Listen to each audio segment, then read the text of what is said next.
Hello, kam jirtu? Nagaa keessanii.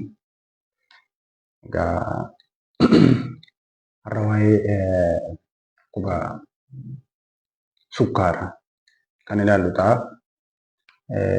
Keessaawuu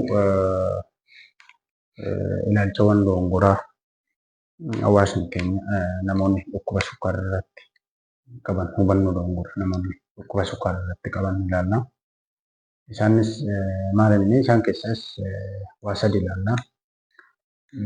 Isaanis tokkoffaa irratti dhukkubni sukkaara baay'ee nyaachuudhaan nama qaba kan jedhu kan ilaallu ta'a. Lammaffaa irratti namni dhukkuba sukkaaraa qabu alkoolii dhuguu hin danda'u. Hubannoo jedhu sirriidha moo sirrii miti kan jedhu ilaalla. Sadaffaa irratti namoonni dhukkuba sukkaaraa qabanii dhukkubni sukkaaraa irratti argame sukkaara fayyadamuu dhiisuun yaala isaa jalqabaati. Hubannoo jedhu sirriidha moo sirrii miti kan jedhu kan ilaallu ta'a. Obsaan nu hordofaa jennaa. Egaa karaa hubannoo dogongoraa hawaasni waa'ee dhukkuba sukkaaraa irratti qabu isa jalqabaatti naan deebi'u. Namoonni baay'een maal jedhu dhageessanoo ta'e dhukkubni sukkaara baay'ee nyaachuudhaan nama qabaa jedhanii warri amanan jiru. Egaa kana akkasitti fudhatu namoota hunda osoo hin taane namoonni baay'een akkasitti fudhatu jedhamee yaadama. Egaa dhugaan jirtu namni yoo dhukkuba sukkaara baay'ee nyaachuun dhukkuba sukkaaraatiin qabama ilaalchi jedhu sirrii miti jechuudha. Sababni isaa dhukkubni sukkaaraa gosoota lama jiru. Isaan keessaa gosti sukkaaraa taayippii 1 gosa isa tokko jedhamu kan dhufu uumamaan enzaayimii sukkaara daakinsaa fi meetaaboliizimii yookaan haala qulqullaa'insa sukkaaraa qaama keessa jiru to'atu qaama keenya keessaa maddaa seeliin enzaayima kana insuliinii kana maddisiisu uumamaan qaamni keenya ofuma isaatiin seelii beektaa seelii waan jedhamantu jira. Isaan hattaa godhee seeliin kun insuliinii maddisiisuu yoo dadhabee taayippii 1 yookiin dhukkuba sukkaaraa gosa tokkoffaa kan jennu kana kan nutti fidudha. Haaluma kanaanis taayippii 2 DM kan jennuun sukkaaraa inni gosi lammaffaan kan namatti dhufu sukkaara baay'inaan nyaachuun miti jechaadha. Garuu sukkaara baay'ee soorachuun karaa alkallattii ta'een taayippii 2 kana wajjin wal qabachuu danda'a. Akkamitti yoo jenne taayippii 2 gosti dhukkuba sukkaaraa lammaffaan kun namoota furdina humnaa olii qabanii irratti ni baay'ata. Isaan wal qabata. Kanaaf amma sukkaarri namoonni furdina humnaa olii qabanii taayippii 2dhaaf sababa ta'uu danda'a. Malee sukkaara baay'inaan soorachuun dhukkuba sukkaaraa fida kan jedhu sirrii miti jechuudha. Inni lammaffaan immoo namoonni dhukkuba sukkaaraa qaban alkoolii dhuguu hin danda'an kan ilaalcha jedhudha. Kuni soba. Namni dhukkuba sukkaaraa qabu tokko alkoolii hamma nama fayya qabeessi tokkoof eeyyamame dhuguu ni danda'a. Garuu amma sababni isaa namoonni fakkeenyaaf dhukkuba sukkaaraa qabanuu dhukkuba sukkaaraa qabanii akkasumas furdina garmalee qabanii furdina san balleessuu qabu. Saayinsiin kan jedhu furdina san balleessuu immoo eksersaayisii gochuu qabu. Wantoota adda addaati kan gorfamu. Kana keessatti yoo alkoolii baay'inaan nu fudhatu ta'e alkooliin immoo enerjii kenna. Appitaayitii keenya irra ni dabala. Fedhii nyaataa keenya ni dabala jedha. Alkooliin kana kanaaf meebii akka inni furdina humnaa olii san hin balleessineef danqaan nutti ta'a kan jedhudha malee namni dhukkuba sukkaaraa qabu alkoolii hamma namni kun dhuguu ni danda'a jedhamee guyyaatti lafa kaa'amu dhuguu ni danda'a jechuudha. Kan biraa kan ilaallu sadaffaa irratti kan nuti ilaallu namoonni dhukkuba sukkaaraa qabanii sukkaara fayyadamuu dhiisuun yaala isa jalqabaati. Ilaalcha jedhu jira hawaasa keessa. Kuni soba.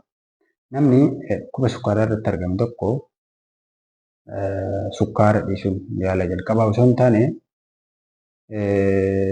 sukkaarri akka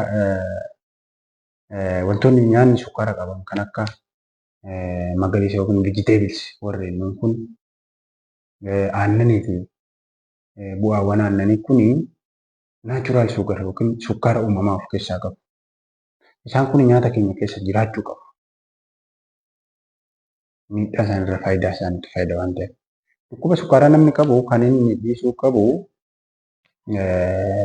sukkaara ariitti ta'an itti dabalaman nyaatota itti dabalamanii oomishaman kan akka sugar content drinks kan akka dhugaatiiwwan sukkaara qabanii akkasumas chookoleetii, biskuutii kana kan namoota dhukkuba sukkaaraa qabaniif kan dhorkamu.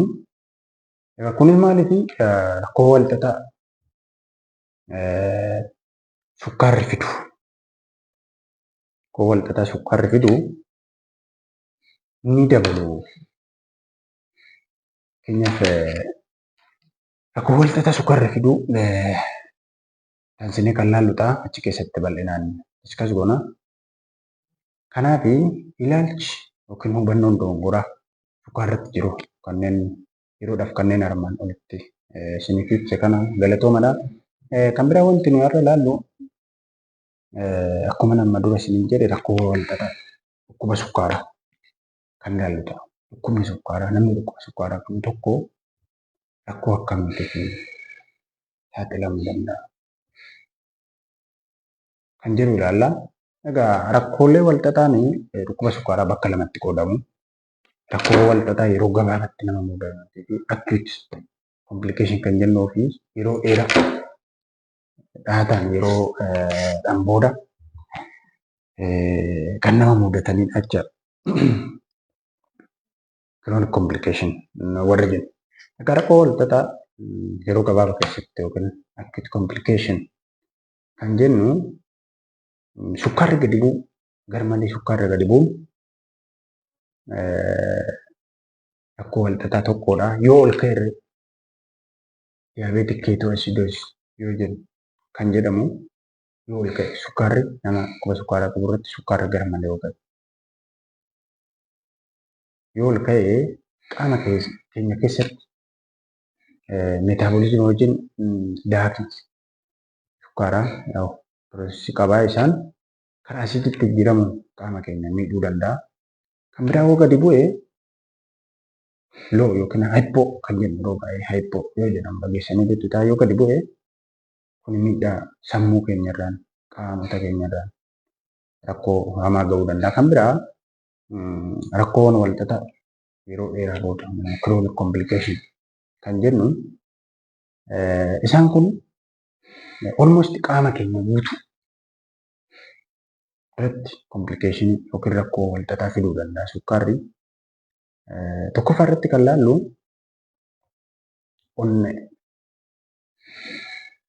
onnee irratti as risk factor akka sababaatti dhukkuboota onneetiif akka sababaatti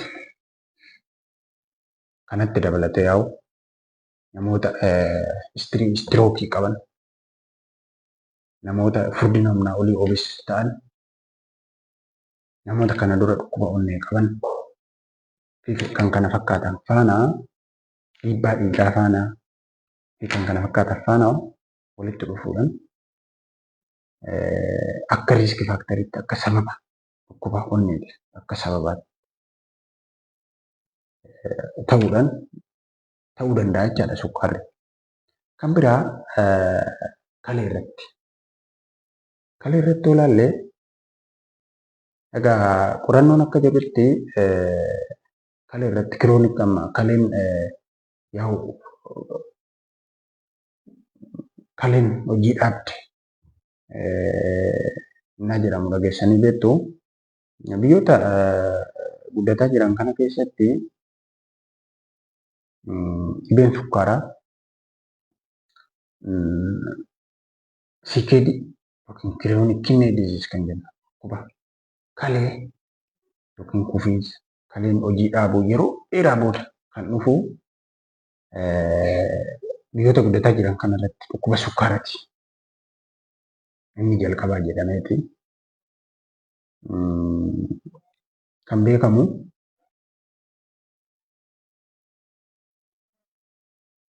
Kan biraa qaama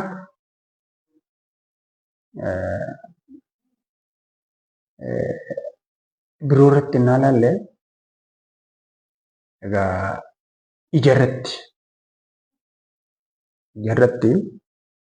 jaamina fiduu danda'a.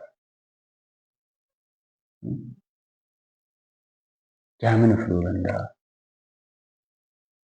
Dhukkubbii mataa fi qaamolee biraa qabaatee fiduu danda'a. Rakkoowwan walxaxaa hedduudha dhukkubni sukkaaraa kan fiduu danda'u. Egaa waan dhaggeeffattaniif galatoomaa. Dhukkuba sukkaaraa daqiiqaa 5-10 taasifamee waan dhumuufi yeroo biraa irra deebinee waliin diskas kan godhu ta'a. Dongorroo jiraate nuuf galchaa. YouTube keenya subscribe godhaa nu bira dhaabbadhaa. Galatoomaa. Thank you.